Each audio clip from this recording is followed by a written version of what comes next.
So this is, I guess, kind of what happened to me toward the end of my 20s. So I went to uni and I became a club promoter, started running nightclubs, and it was very successful, and I guess had achieved success in the way that modern culture might tell you that you're supposed to. So being a club promoter, constantly being around lots of women and always having money, and everybody knew who you were, and there was status and acclaim and all this stuff.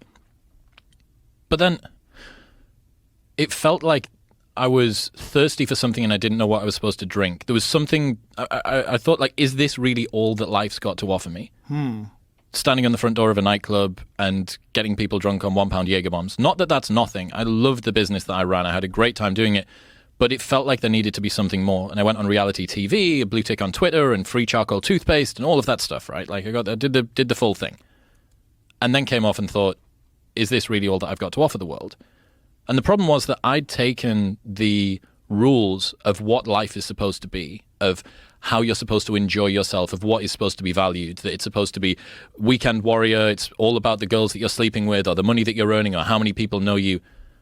And it turned out like I'd reached the top of that tree. I'd completed that game, right? And it wasn't fulfilling to me. It hadn't answered any of the questions that I had deep down.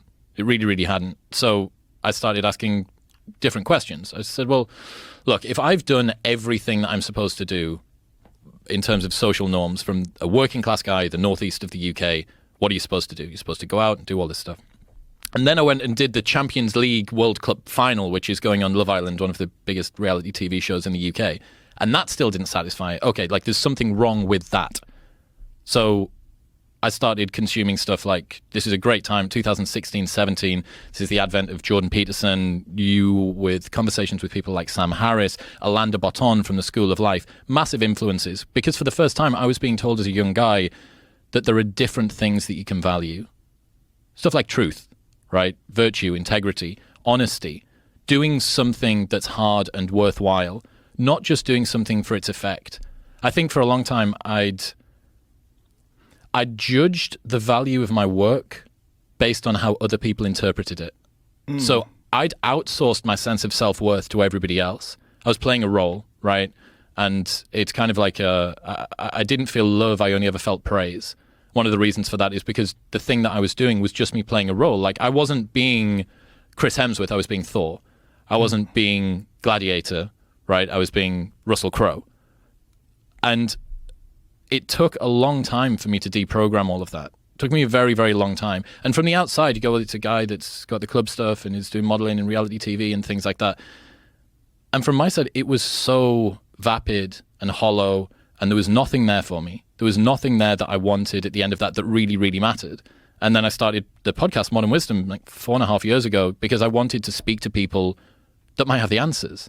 Like, hang on, if I'm getting this from listening to other people's conversations, maybe if I get to sit down with other people that I think are interesting or useful or have insights, perhaps that'll move me a little bit closer to where I'm supposed to be.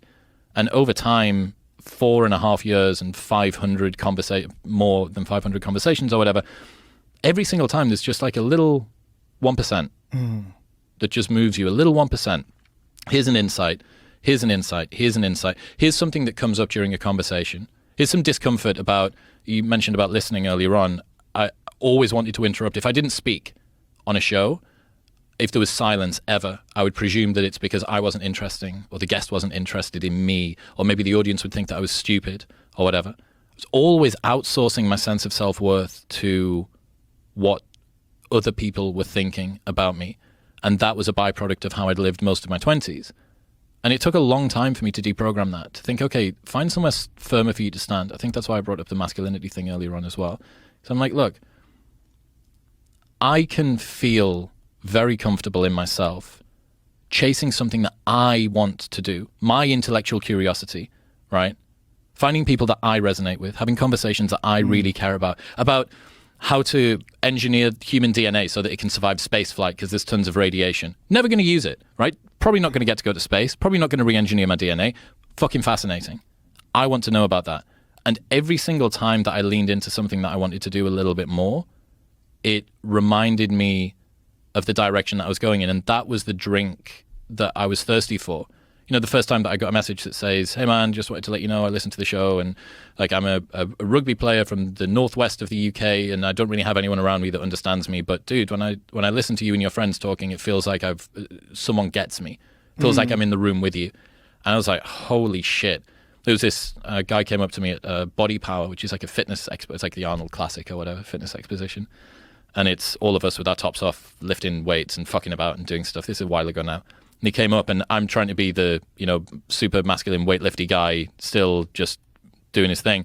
This guy came up and he said, "Hey man, I just wanted to have a conversation with you.